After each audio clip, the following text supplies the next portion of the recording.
수강생 여러분 안녕하세요. 지난 시간은 언론의 공유지 비극에 대해 살펴보았습니다. 이번 시간은 공공재의 종류에 대해 살펴보겠습니다. 지금까지 강의에서 눈치를 채셨는지 모르겠습니다만 제가 생각하는 기후변화 해결 방안은 한마디로 더 좋은 나라를 만드는 것입니다.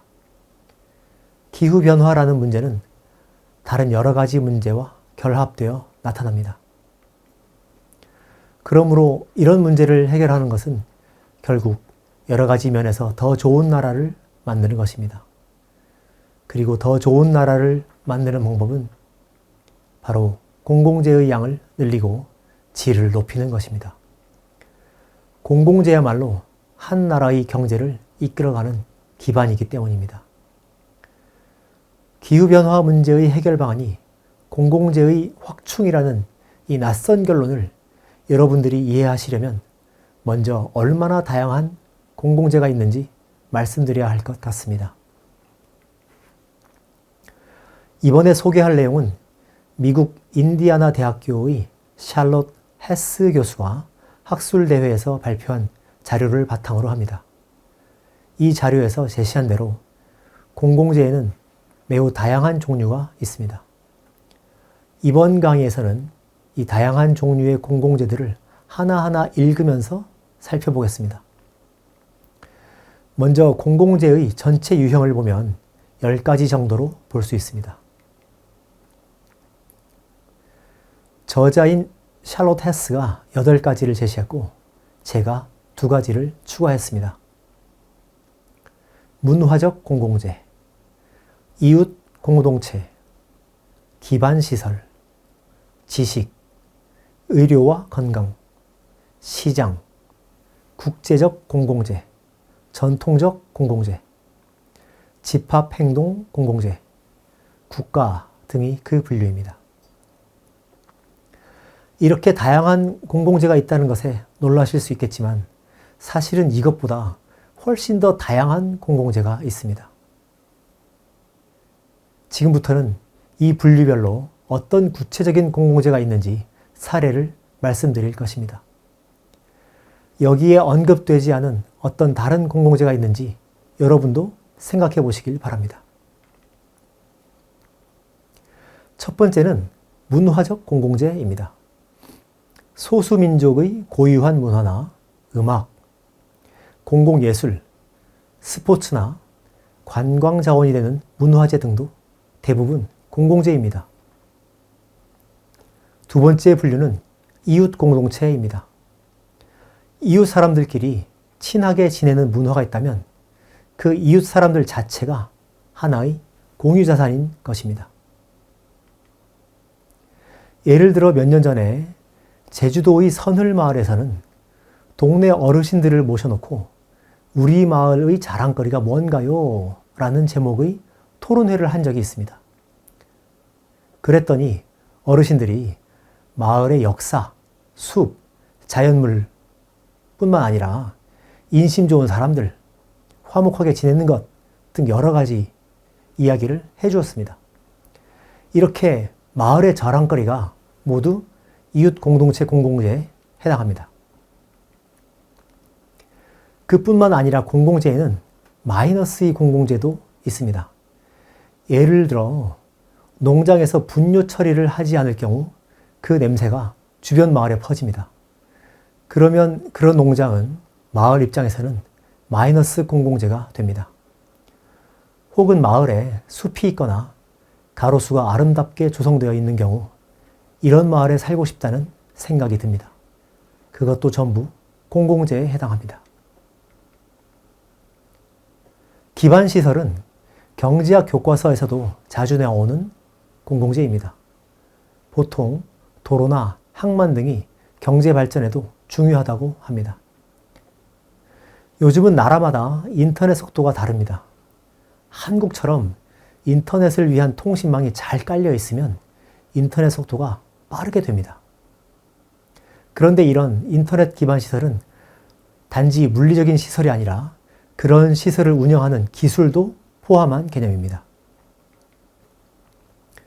공항도 마찬가지입니다.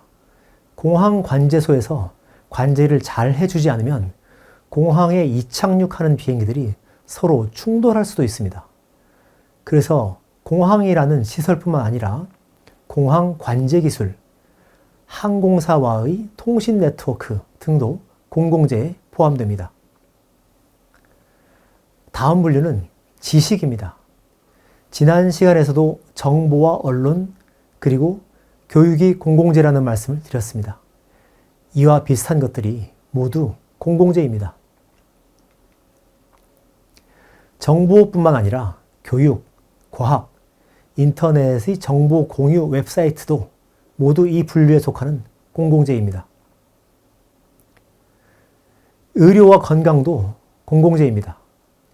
예를 들어 전염병이 퍼지면 국가가 거의 반강제적으로 예방접종을 하도록 전 국민에게 권고합니다. 일부 사람들이 예방접종을 안 하면 그 사람들로 인해 전염병이 계속 퍼질 수 있기 때문입니다. 그러므로 이런 집단 면역 능력이 일종의 공공재가 됩니다. 여섯 번째 공공재의 분류는 놀랍게도 시장입니다. 시장이라는 곳이 자유로운 시장 경제의 중심이며 공공재와는 반대되는 개념으로 배워왔습니다. 그런데 시장이 일종의 공공재라니 잘 이해가 되지 않으실 것입니다. 여러분들은 혹시 해외여행에 갔다가 정상 가격보다 훨씬 더 비싼 가격으로 상품을 사거나 혹은 품질이 현저히 떨어지는 상품을 사본 적이 있나요? 그런 경험을 한 후 여러분들은 다시는 해외에서 상품을 사지 않겠다라는 결심을 하게 될 겁니다. 무엇이 문제였을까요? 바로 신뢰와 정직의 문제였습니다. 구매자가 판매자를 신뢰할 수 없다면 거래는 이루어질 수 없습니다. 그런데 신뢰와 정직은 단지 개인의 문제가 아닙니다. 한국에서 온라인 택배 시장이 매우 크게 성장하는 이유는 상품이 잘못되었을 경우 반품등을 할 수 있는 권리가 법으로 보장되어 있기 때문입니다.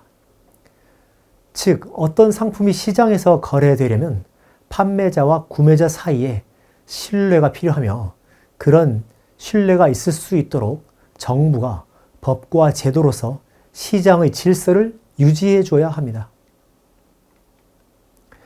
이처럼 신뢰할 수 있는 시장이라는 공간과 제도가 있어야만 개인들은 그 안에서 거래를 할 수 있기 때문에 이런 시장도 일종의 공공재에 해당하는 것입니다.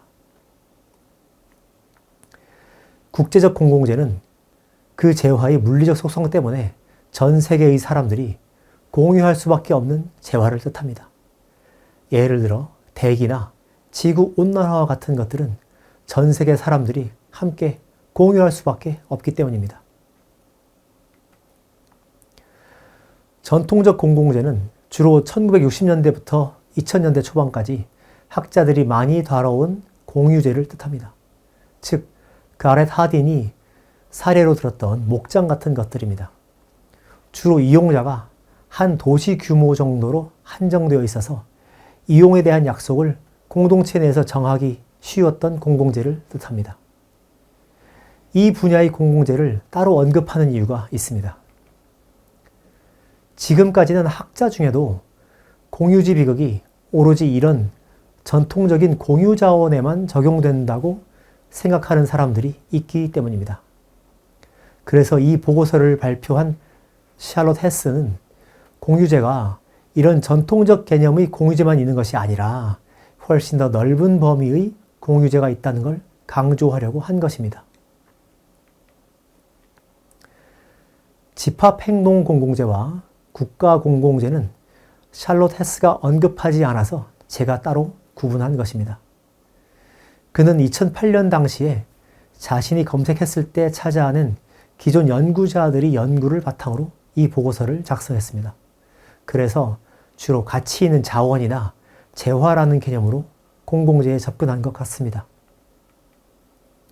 그런데 이미 1960년대부터 집합행위에 딜레마가 있다는 것이 밝혀졌습니다.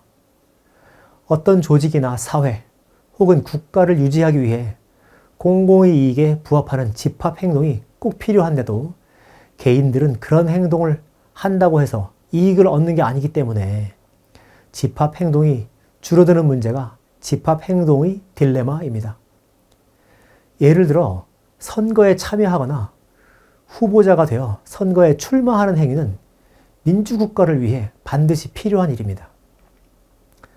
하지만 선거에 참여한다고 누가 돈을 주는 게 아니기 때문에 최근에 투표율이 거의 50%대로 떨어지고 있습니다.